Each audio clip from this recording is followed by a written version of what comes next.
He mocked her accent in front of the boardroom. 2 hours later, she walked back in as his new boss. Welcome to Tales by Orion.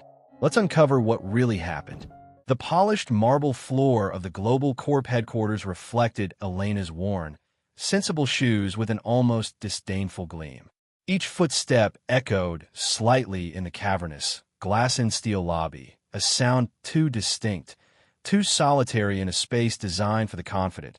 Rapid strides of men and women clad in bespoke suits and carrying $1,000 briefcases. Elena clutched her simple, unbranded portfolio a little tighter. It contained not just her notes, but a carefully folded scarf her grandmother had embroidered, a small, tangible piece of home in this alien landscape of towering ambition. At 36, Elena Petrova looked more like a studious librarian or a mid-level academic than a harbinger of corporate upheaval. Her gray suit was neat but unremarkable, her dark hair pulled back in a simple bun, and her face, framed by unobtrusive glasses, was more often thoughtful than expressive. What few people noticed, unless they looked very closely, was the sharp intelligence in her deep-set eyes, an almost unnerving ability to absorb details, and a stillness that spoke not of timidity, but of a profound, internal composure. She had arrived early for the 9 a.m. emergency board meeting, a meeting that had sent tremors of speculation through the entire multinational corporation.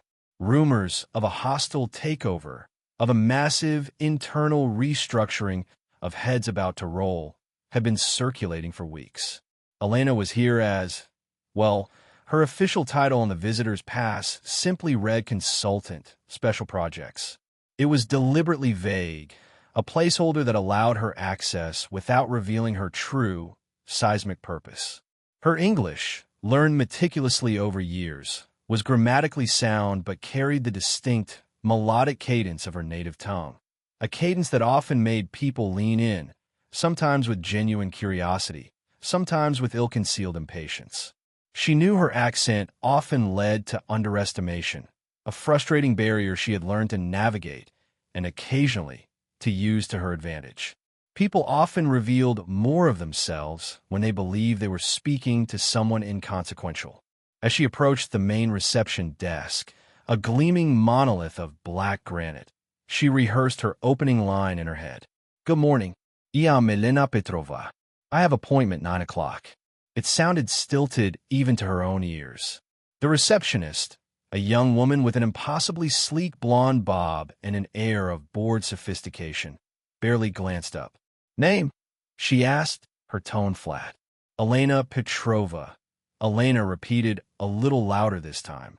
The receptionist typed, her perfectly manicured nails clicking on the keyboard. Purpose of visit? Meeting. Boardroom C, 9 o'clock. The receptionist's lips thinned. You're very early. The board members haven't even arrived. You can wait over there. She gestured vaguely towards a stark seating area with uncomfortable-looking leather chairs. Elena nodded, a quiet thank you, and made her way to the indicated zone. She chose a chair facing the main elevators, a strategic point from which she could observe the comings and goings, the subtle power plays already unfolding in the body language of the executives beginning to trickle in. She opened her portfolio, not to review her notes, she knew them by heart, but to touch the familiar texture of her grandmother's scarf, a silent ritual of grounding herself before a storm. She thought of her journey here, not just the long flight across continents, but the years of relentless work, the sacrifices, the quiet accumulation of expertise in a field so complex and ruthless that few even understood its true dimensions. She was here to do a job, a very difficult job, one that would change the landscape of this corporation forever.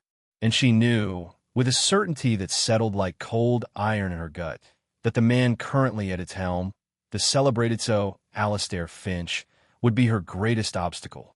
He was a man who, by all accounts, valued style over substance, rhetoric over results, and who had a notorious disdain for anything or anyone that didn't fit his narrow, polished mold of success.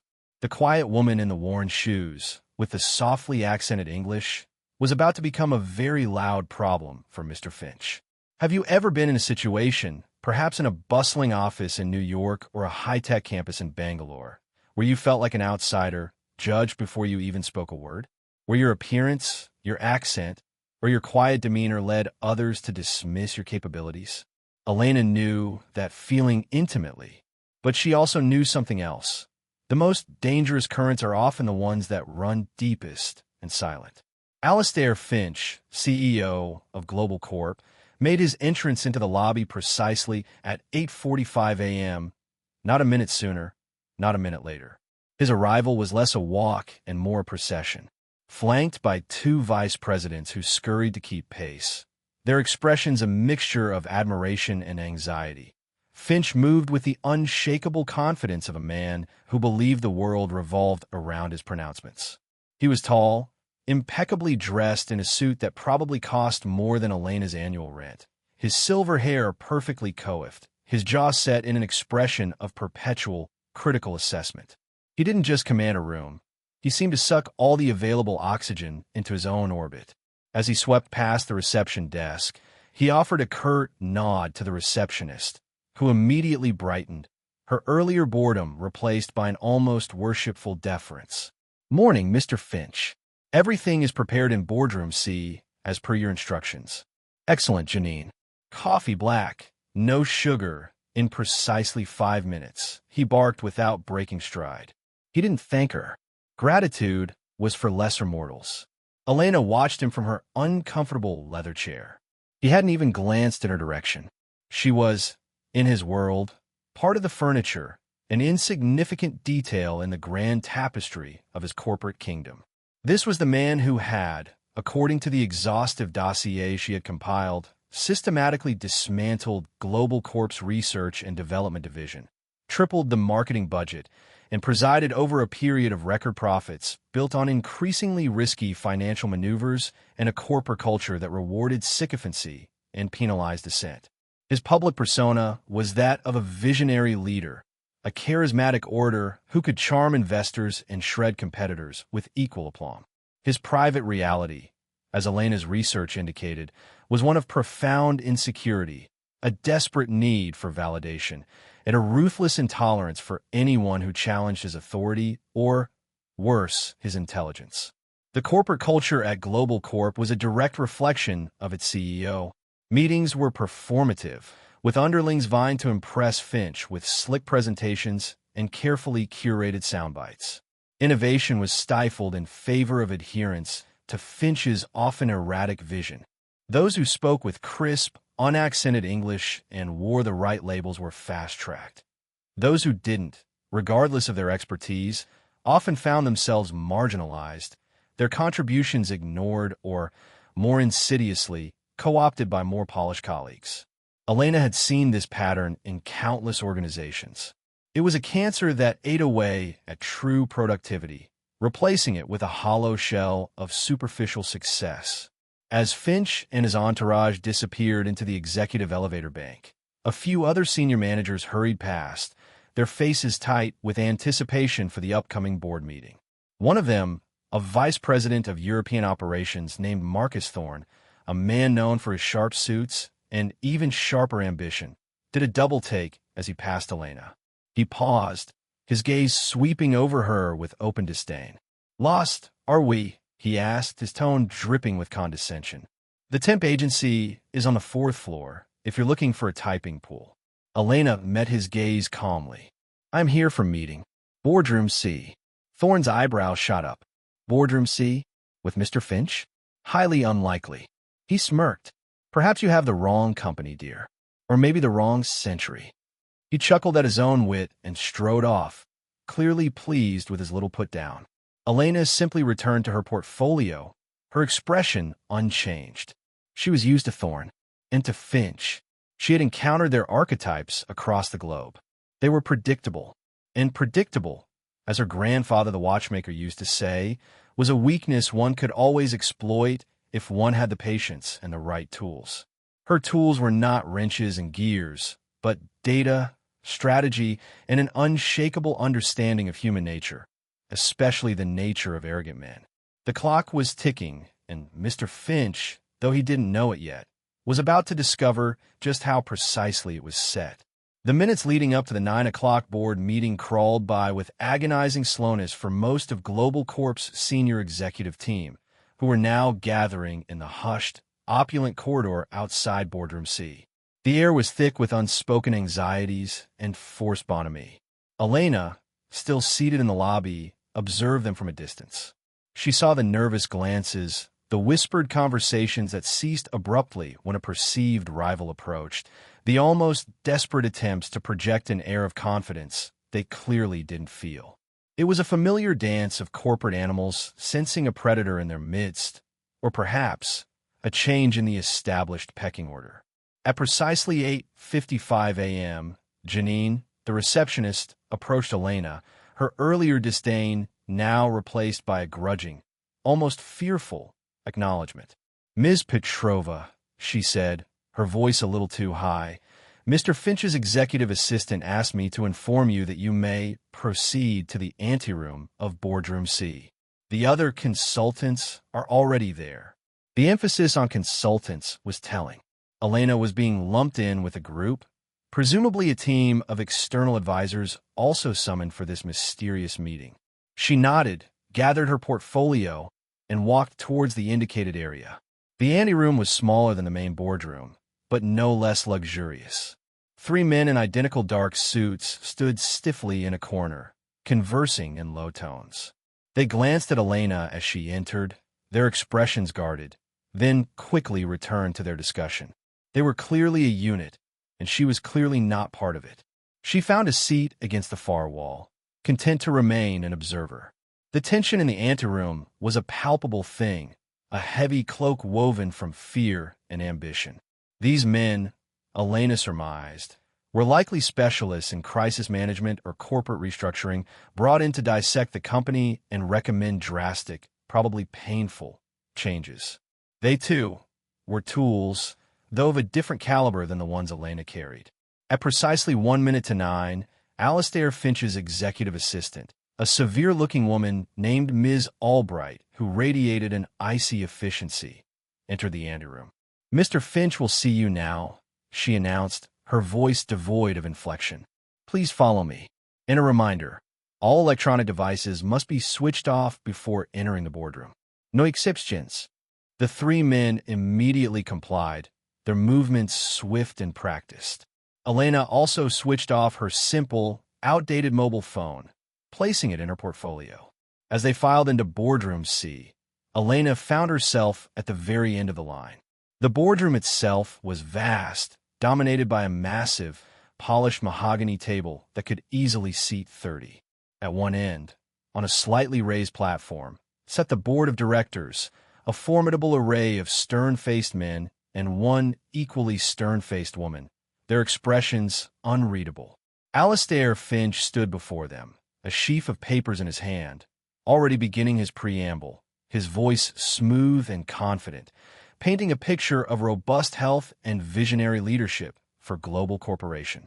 The consultants were directed to a row of chairs set slightly apart from the main table, clearly demarcating their status as external, temporary resources. Elena found herself seated at the very end of this row, almost an afterthought. The initial part of the meeting was a blur of corporate jargon, financial projections, and self-congratulatory pronouncements from Finch. He spoke eloquently, his command of English impeccable, his delivery flawless. He was, Elena had to admit, a masterful performer. He artfully glossed over the company's mounting debt, its declining market share in key sectors, and the recent, disastrous launch of a much-hyped new product line. The board members listened, some nodding, others occasionally interjecting with pointed questions, which Finch deflected with practiced ease.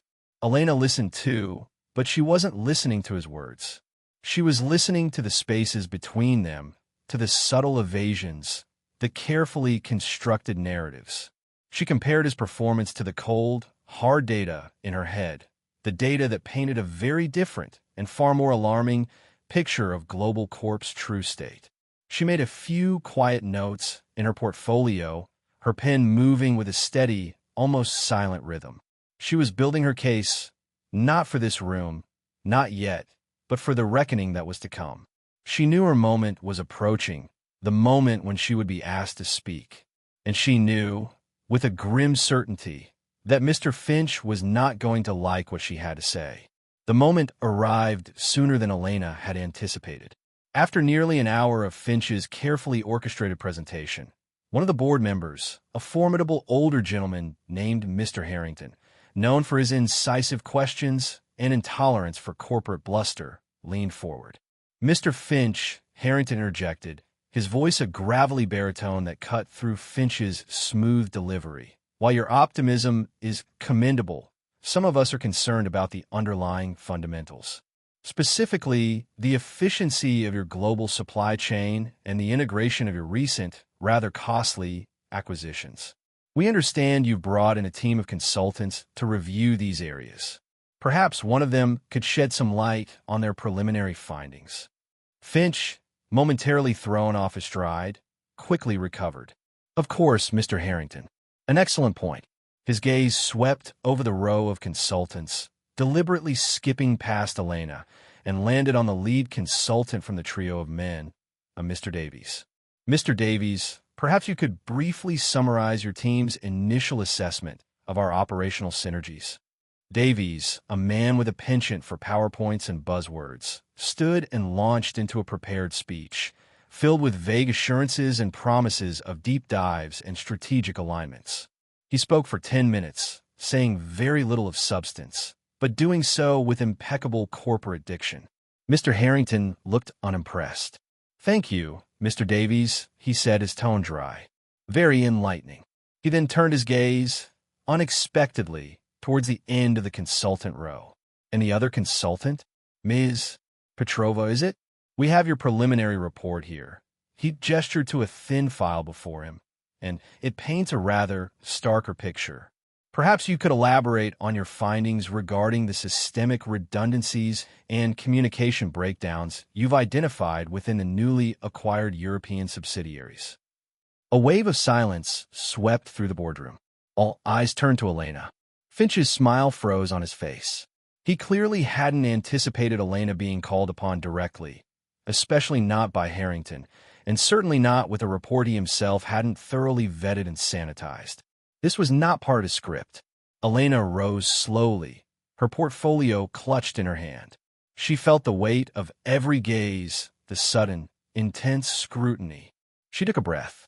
"Yes, Mr. Harrington," she began, her voice quiet but clear, her accent more noticeable now under the pressure. "My analysis, it shows significant inefficiencies. In the Frankfurt and Milan offices, especially. The legacy systems, they're not integrated properly with Global Corp's main platform. This causes much data duplication and delays, significant delays." Her English was hesitant, her sentence structure occasionally a little broken, but the meaning was clear. Finch, seeing an opportunity to regain control and discredit this unexpected interruption, leaned forward, a look of patronizing concern on his face. "Ms. Petrova," he said, his voice dripping with false sympathy, "while we appreciate your efforts, perhaps we could discuss these technical details later? We wouldn't want to bore the board with minutiae that might be lost in translation, shall we say?" He smiled, a condescending, dismissive smile, and a few of his loyal VPs tittered appreciatively. The insult was blatant, a public slapdown disguised as polite concern. He was using her accent, her hesitant delivery, to imply incompetence, to paint her as someone out of her depth. "My English, it is perhaps not perfect, Mr. Finch," Elena said, her voice remaining steady, though a faint flush rose on her cheeks. "But the data, it speaks a very clear language. A language of waste, of missed targets, of, how you say, shareholder value eroding." Finch waved a dismissive hand. Yes, of course. Data can be interpreted in many ways. And with all due respect, Ms. Petrova, effective communication is paramount in a global organization such as ours. If one cannot articulate one's findings with clarity and precision," he paused, letting the implication hang in the air, then the value of those findings is, shall we say, diminished. He turned to the board, a charming, apologetic smile plastered on his face.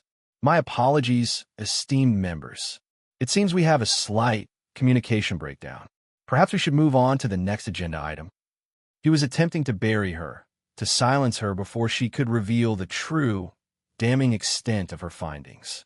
The room was thick with tension. Elena stood her ground, her gaze fixed on Finch, a silent challenge in her eyes. The CEO had drawn his line in the sand. He had mocked her language, questioned her competence, and tried to publicly humiliate her. He had no idea of the hornet's nest he had just kicked. Elena felt a cold anger coalesce within her, sharp and precise. It wasn't the hot, reckless fury of a wounded ego, but the focused indignation of a professional whose meticulous work was being dismissed through bigotry and arrogance. She thought of her grandmother, who had faced similar prejudice as an immigrant, who had taught her that dignity was not given, but fiercely maintained. She thought of Master Kovac, her first mentor in strategic analysis, who had drilled into her the importance of unassailable facts and unwavering conviction in the face of powerful opposition. Mr. Finch, Elena said, her voice dropping slightly, losing some of its earlier hesitation and acquiring a new, steely resonance. The clarity of data is not dependent on the accent of the presenter. The numbers of my report, they are not open to interpretation. They're facts. Facts that show a systemic failure of integration within your European acquisitions, a failure that is costing this company upwards of $70 million per quarter in duplicated effort and lost productivity. 70 million. The figure hung in the air, stunning the boardroom into a deeper silence. Even Finch's smug expression faltered for a fraction of a second. That was a number that couldn't be easily dismissed, not even by him. Mr. Harrington seized on it. 70 million a quarter, Ms. Petrova? That's a staggering figure. Can you substantiate that? Yes, Mr. Harrington, Elena replied, opening her portfolio and calmly extracting a single, densely printed sheet of paper. Here is summary, line item by line item, cross-referenced with internal audit reports from Frankfurt and Milan, reports which, I notice, were not included in Mr. Finch's presentation package to the board. She placed the sheet on the table before Mr. Harrington, who picked it up, his eyebrows arching as he scanned it. Finch was now looking distinctly uncomfortable. This was veering dangerously off script. He tried to interrupt. Now, Ms. Petrova, I must insist. This is highly irregular. These are unsubstantiated allegations, presented without proper context.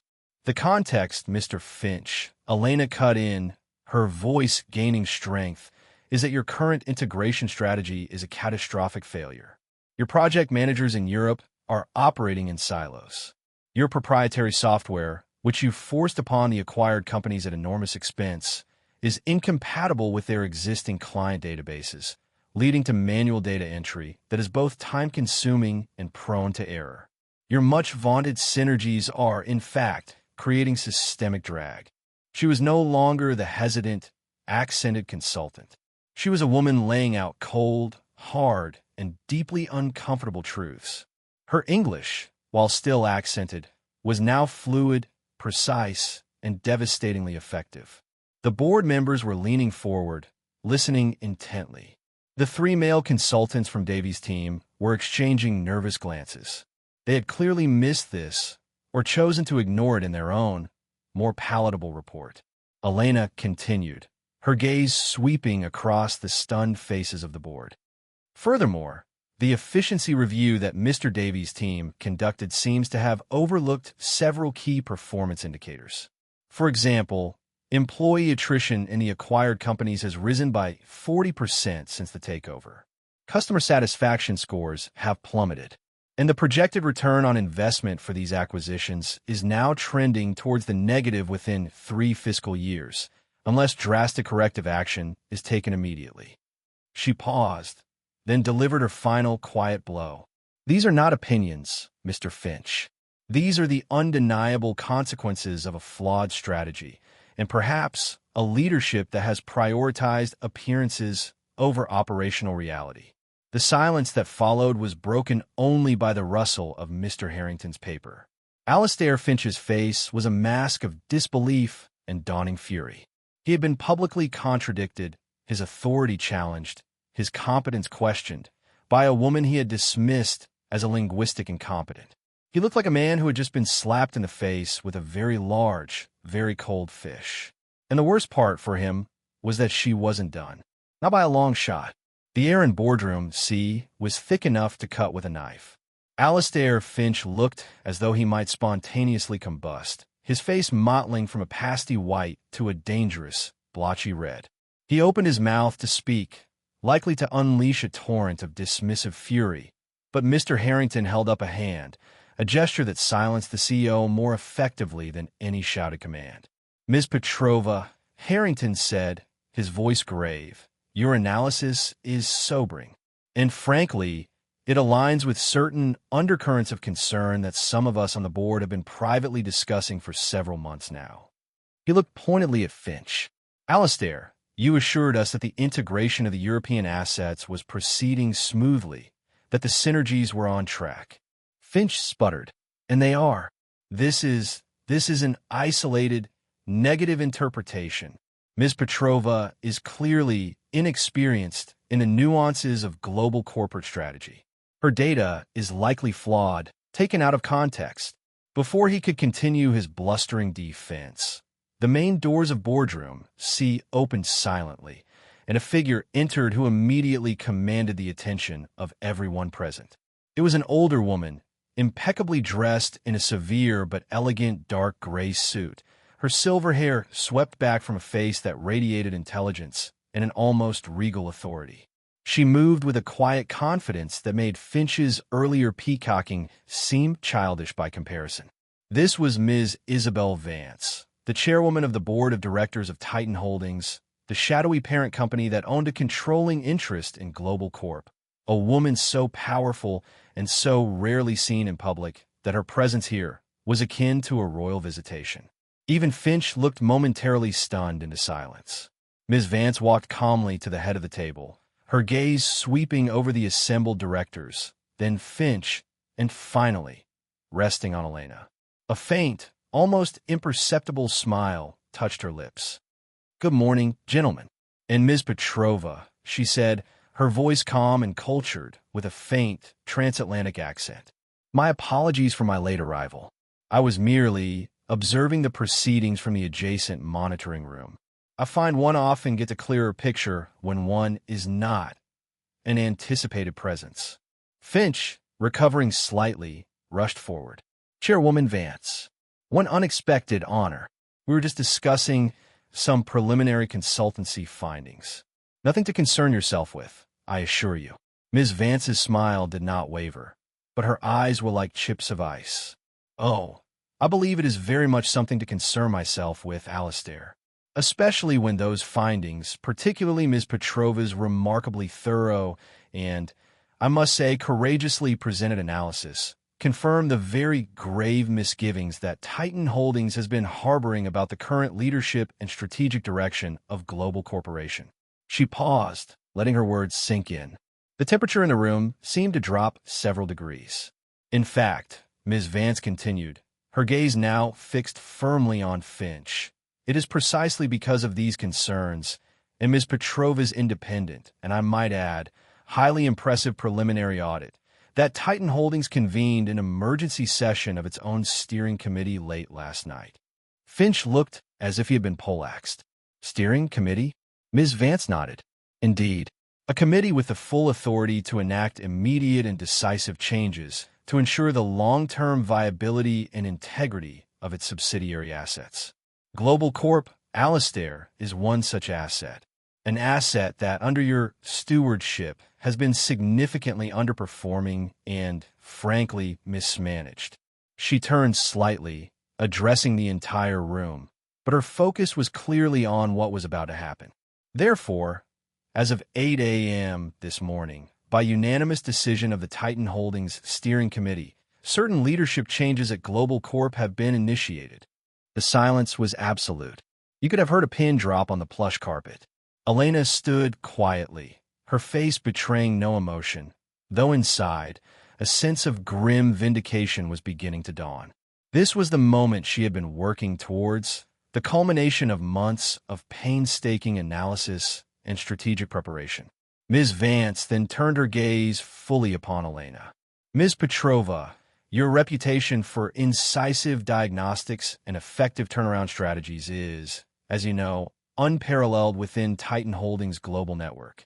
Your work in restructuring our South American logistics division, and before that, salvaging the disastrous Pacific Rim merger, was nothing short of extraordinary. Finch was now staring at Elena, his mouth agape, a look of dawning horror spreading across his features. The consultant with the broken English, which is why, Ms. Vance continued, her voice ringing with quiet authority, the steering committee has appointed Ms. Elena Petrova as the new interim chief executive officer of Global Corp, effective immediately. She will also be leading the comprehensive strategic overhaul and operational restructuring that this company so desperately requires. Her mandate is absolute. Her authority unquestionable.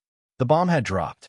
The CEO who had mocked Elena's English just an hour before was now, in a stunning reversal of fortune, her subordinate. Or, more likely, her soon-to-be former subordinate. The silence in boardroom, following Chairwoman Vance's announcement, was so profound it felt as if the very air had been sucked out of the room. Alistair Finch stood frozen, his face a grotesque mask of disbelief, his jaw slack, his eyes wide and unblinking as they darted between Ms. Vance and Elena. The carefully constructed edifice of his world had just crumbled into dust around him, and the architect of its demolition was the unassuming woman he had so contemptuously dismissed. The other board members, initially stunned, quickly began to recalibrate, their expressions shifting from surprise to a mixture of apprehension and, in some cases, barely concealed relief. They were survivors, after all. Mr. Harrington, however, allowed himself a small, grim smile. He had suspected Finch was a liability. Ms. Petrova's earlier presentation, and now this, had confirmed it in spectacular fashion. Ms. Vance gestured for Elena to join her at the head of the table. Elena moved with quiet dignity, her portfolio still in hand. She didn't look at Finch, not yet. Her focus was on the task ahead. "Thank you, Chairwoman Vance," Elena said, her voice, though still accented, now carrying the unmistakable weight of her new authority. "I understand the magnitude of the challenge before us, and I am prepared to address it." Ms. Vance nodded. "I have no doubt of that, Ms. Petrova. Your first order of business, I believe, will be to address the current leadership team." She looked pointedly at Finch. Finch finally found his voice, a strangled, incredulous croak. This is outrageous. Preposterous. I have contract. The board, you can't just." "Actually, Alistair," Ms. Vance interjected coolly, "your contract contains a clause, Article 7, Section B, Subsection 3, if I recall correctly, pertaining to termination for cause in the event of gross mismanagement or actions detrimental to shareholder value. Ms. Petrova's audit, which will be submitted in full to this board and to Titan Holdings, provides ample evidence for invoking said clause." She then turned to Elena. "Ms. Petrova, the floor is yours." Elena stepped forward, facing the stunned executives and the now intensely attentive board. She opened her portfolio, not to consult notes, but to place it decisively on the polished mahogany. "Good morning," she began again, her voice steady, her gaze sweeping across the room. "As you have heard, my name is Elena Petrova, and as of this moment, I am responsible for the operational and strategic direction of Global Corporation." She paused, letting her words resonate. "My preliminary audit, which some of you have already glimpsed, reveals significant systemic issues. Issues of inefficiency, of redundancy, of a corporate culture that has, I believe, prioritized superficial metrics over sustainable growth and ethical practice." Her eyes flickered briefly towards Finch, who looked as if he might faint. "There will be changes, immediate and far-reaching changes. My team, She gestured almost imperceptibly towards the door, from which two new individuals, a man and a woman dressed in equally severe but functional business attire, were now quietly entering. We'll begin a full operational review of every department, starting today. We will identify redundancies. We will streamline processes. We will reallocate resources to areas that drive genuine value, such as research and development and employee training. Then, she addressed Finch directly. Her voice was not gloating, not vengeful, but utterly devoid of warmth, a surgeon preparing to make a necessary incision. Mr. Finch, your tenure as Chief Executive Officer of this company is over. You will be provided with a standard severance package, as stipulated in your contract, assuming your full cooperation during this transition period. Ms. Albright, she looked towards Finch's now ashen-faced executive assistant. Please arrange for Mr. Finch to clear his personal belongings from his office by the end of the day. His network access will be revoked at noon. Security will escort him from the premises. The sheer brutal efficiency of it was breathtaking. There was no negotiation, no discussion, just a swift, clean severance. Finch looked around wildly, as if seeking an ally, a lifeline. But the faces of the board members were impassive. His VPs, who had so eagerly laughed at his mockery of Elena just hours before, now stared resolutely at the table, avoiding his gaze. They knew a sinking ship when they saw one. Marcus Thorne, the VP who had sneered at Elena in the lobby, looked physically ill. Elena continued, addressing the remaining executives. For the rest of you, your positions will be evaluated based on merit, on performance, and on your willingness to adapt to a new way of doing business. A way that values integrity, collaboration, and measurable results over eloquent excuses. Her gaze lingered for a moment on the faces of those who had snickered earlier. And let me be very clear, she added, her voice hardening almost imperceptibly. At Global Corp, under my leadership, there will be zero tolerance for discrimination or disrespect in any form. Competence is not measured by one's accent, one's attire, or one's ability to navigate internal politics. It is measured by one's contribution to the success and ethical conduct of this company. Is that understood? A stunned, collective murmur of yes, Ms. Petrova, rippled through the room. The new queen had spoken. The old king was, for all intents and purposes, already a ghost. Alastair Finch, utterly deflated, was quietly escorted from the boardroom by Ms. Albright and one of Elena's newly arrived team members, a stern-faced man who looked like he ate corporate malfeasance for breakfast. The remaining board members and senior executives sat in stunned silence, the magnitude of the morning's events still sinking in. Elena Petrova, the woman they had barely registered, the consultant with the broken English, was now in total command. Chairwoman Vance, with a satisfied nod to Elena, excused herself and the other Titan Holdings representatives, stating they had full confidence in Ms. Petrova's ability to right the ship. She paused at the door, turning back to offer one final comment to the room at large. Global Corp has been given a unique opportunity to redefine itself. I trust you will all give Ms. Petrova your complete and unreserved support. Titan Holdings will be watching very closely. Her departure left Elena alone with the shell-shocked remnants of Finch's regime. Elena didn't waste a moment. Mr. Harrington, she said, turning to the insightful board member, I would appreciate your input as we begin the restructuring process. Your understanding of the company's history will be invaluable. Harrington, looking more energized than he had in years, nodded crisply. At your service, Ms. Petrova. She then addressed the remaining vice presidents. I will be meeting with each of you individually this afternoon. Please come prepared to discuss, with complete candor, the current state of your respective divisions, your key challenges, and your concrete proposals for improvement. I'm not interested in PowerPoint presentations or curated success stories. I want unvarnished truth and actionable ideas. Her gaze swept over them, cool and appraising. Marcus Thorne, who had earlier mocked her, looked like he was about to be physically sick. He knew his department, European operations, was precisely the one Elena had so devastatingly critiqued. He could almost feel the axe hovering over his impeccably tailored collar. The rest of the day was a whirlwind of activity. Elena and her small, hand-picked team, specialists in forensic accounting, operational logistics, and human resources restructuring, moved with surgical precision. They requisitioned files, interviewed key personnel, and began the deep dive into Global Corp's tangled finances and inefficient processes.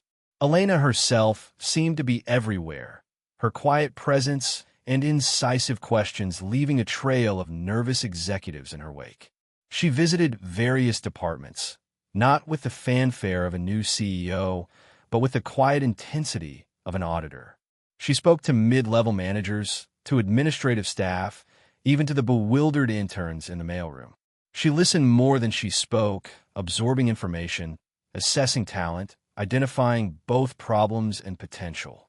Her accent in English was still present, but no one dared comment on it now.